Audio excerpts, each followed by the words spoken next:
Salut à tous et bienvenue à 5 minutes dans la Bible. Ce matin, je veux t'inviter à considérer l'amour du Seigneur pour toi, à considérer la grandeur, l'immensité de l'amour de Dieu manifesté en Jésus-Christ. Et je veux te poser cette question. Sais-tu à quel point le Seigneur t'aime?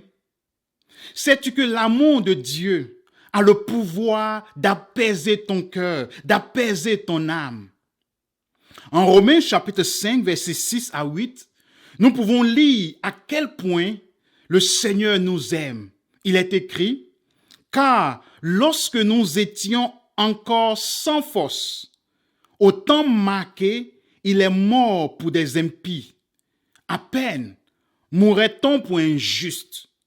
Quelqu'un peut-être mourrait-il pour un homme de bien, mais Dieu prouve son amour envers nous, en ce que lorsque nous étions encore des pécheurs, Christ est mort pour nous.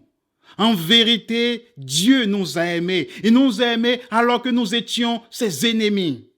Il a démontré son amour pour nous lorsque nous avions tourné le dos à lui. Dieu nous a aimés au point de sacrifier son Fils à la croix pour que nous ayons la vie. L'amour du Seigneur pour nous est sans limite, ineffable, insondable, indescriptible et ne recule pas devant le prix à payer pour nous avoir. Et en Romains 8, 32, nous découvrons dans cet autre verset le pouvoir apaisant de cet amour magnifique du Seigneur. Il est écrit, lui qui n'a pas épargné son propre Fils, mais l'a livré pour nous tous. Comment ne nous donnera-t-il pas aussi toutes choses avec lui? Ici, nous avons un raisonnement a fortiori.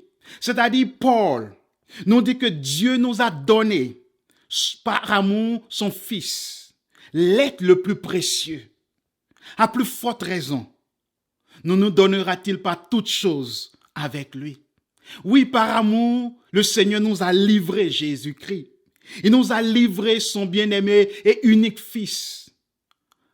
À plus forte raison, nous donnera-t-il pas tout ce dont nous avons besoin pour notre bien-être spirituel, moral, physique?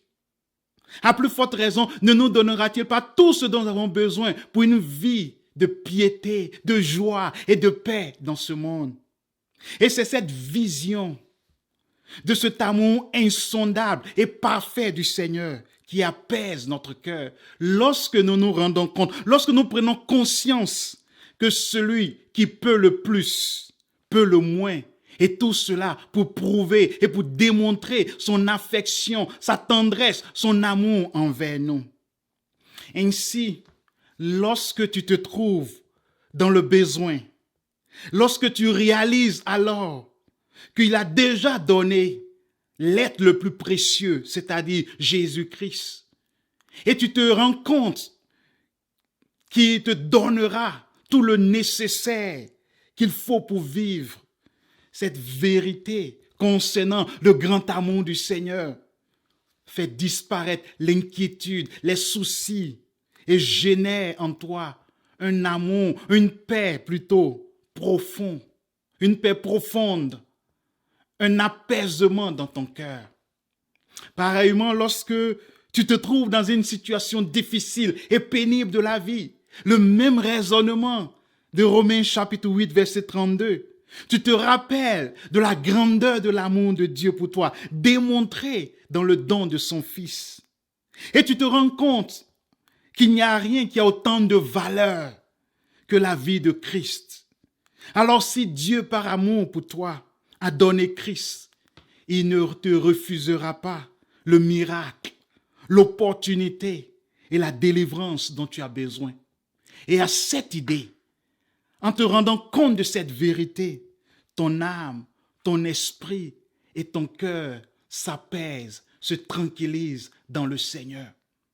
Car l'amour du Seigneur, ce grand amour, a le pouvoir d'apaiser notre cœur, notre âme en tout temps et en toute situation.